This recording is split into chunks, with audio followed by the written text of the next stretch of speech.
Yeah, boy. What's going on, ladies and gentlemen? Today we have my first build for Outward Definitive Edition, and it's a pretty fun one. Range attacks, nice defense, and extremely powerful close range style that demolishes enemies and gives you buttloads of stamina and mana. I call this the Ghost of Enmerkar build, and here is how you could make it yourself.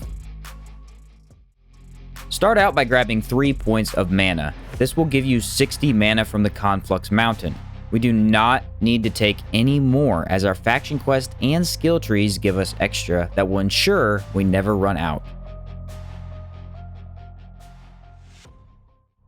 You're going to want to take the Kazite, Spellblade, Warrior Monk, and Philosopher for your skill trees.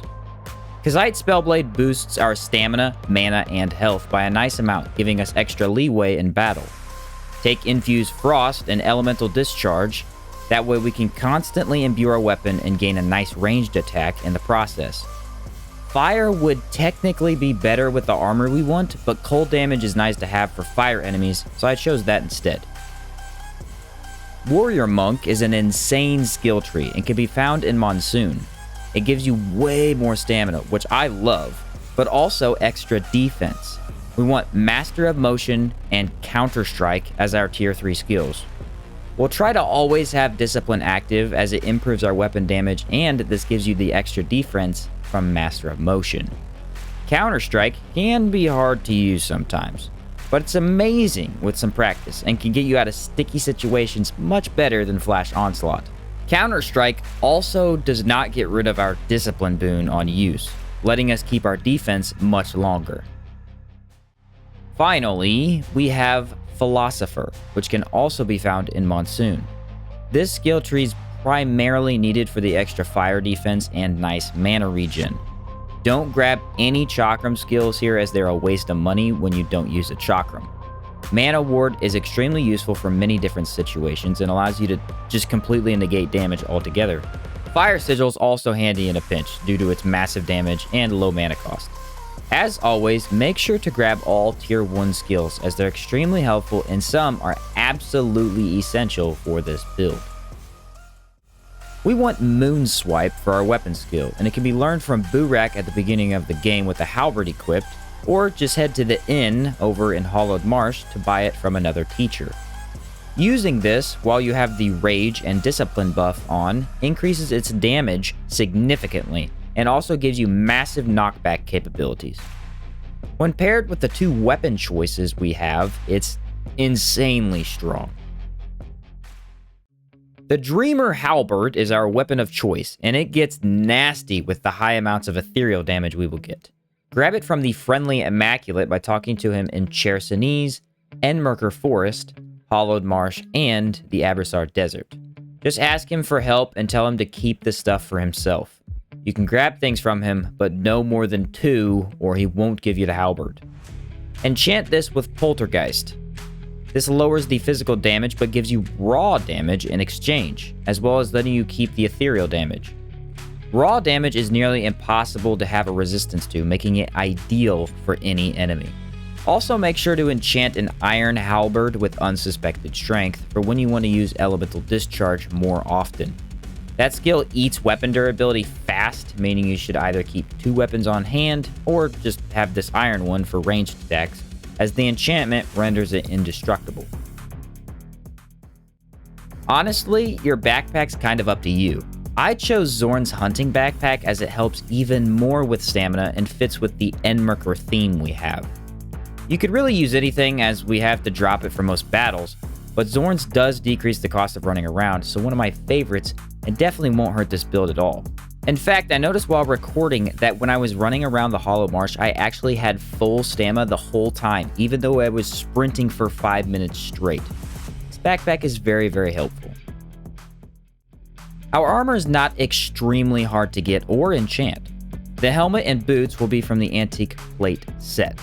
You need to craft them from the blacksmith on Harmattan using Shield Golem scraps. These drop from Shield Golems, which can be a bit of a challenge to defeat, but you can also farm chests and apparently scrap piles to try and get some for free. I managed to get 2 from one single chest while recording this, making this set pretty easy to craft early on. Enchant the helmet and boots with economy, giving us nearly infinite mana and stamina. The chest plate we want is the copal armor, which can be crafted by giving copal and silver to the blacksmith in Berg. Copal is found on smaller trees in the Enmerkar forest. Technically, you should also legacy this item to become the green copal armor, as it has better stats. This was my first definitive edition build, so I did not have legacy items yet, but it does technically have better resistances, so might want to look into that. Enchant this with Spirit of Berg for even more negative stamina cost and a huge boost to ethereal damage. Overall, this armor setup will give you insane stamina and pretty nice mana, as well as keeping you nicely protected from physical damage. The Blue Chamber faction quest is ideal for us, as it gives more health and mana. However, the real kicker comes later on after building New Sirocco when you get Blood Infusion.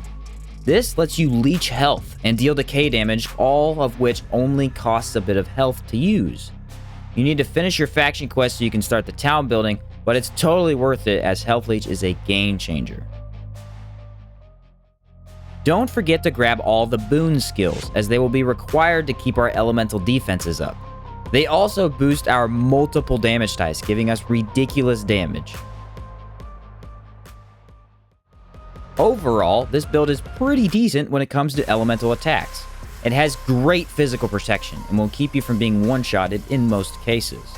I've seen better elemental resistance, but this is quite good in my opinion. Keep Brace on your hotbar at all times so as to freely get discipline without burning your health from the Focus skill. Then Blood Infuse and Cold Infuse can be used whenever to boost damage and give a ranged attack. Elemental Discharge is more useful with the Iron Weapon, but either way the Imbue will give you more initial damage. Be sure to always have Rage and Discipline active so that Moonswipe plows over anything in your path. Metallic or Construct enemies, such as Golems and Gargoyles, are nothing to this build, as Ethereal demolishes those enemies.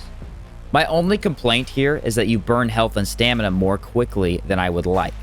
However, we have a lot of extra stamina and health, making this less of an issue. The Ghost Drum, or Purple Totem, is always a nice thing to have as backup, as it does ethereal damage and can let you block more of those pesky elemental attacks. I am biased, as I did create this build, but I'd rate it about 8 out of 10. Extremely versatile and very lenient when it comes to dodge spamming and taking a few more hits than you would like. It also has crazy damage that can 2 or 3 shot many enemies if used correctly. Little to no ways of dealing with corruption does hurt occasionally, but then again you can get potions to fix that for you, so not really that big of a deal. Thank you for watching this video, everyone. Hopefully you enjoyed it, and feel free to let me know what you think of this build down in the comments section.